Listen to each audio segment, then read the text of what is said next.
Okay, first recorded spin. Got a little over 25 there, but this one says it's a little deeper. Negative 25. We're just over atmospheric pressure on the boiler. It won't stay that, but I'm going to give her a go. Let's get stuff up to temp for a second.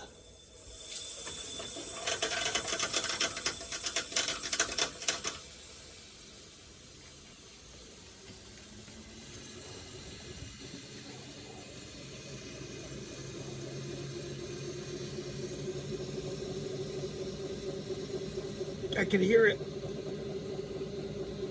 Oh, that's not very exciting. But it's doing something.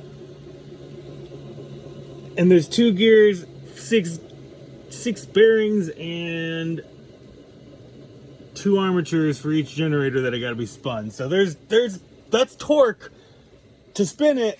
It means we're getting some power. I'm pretty excited.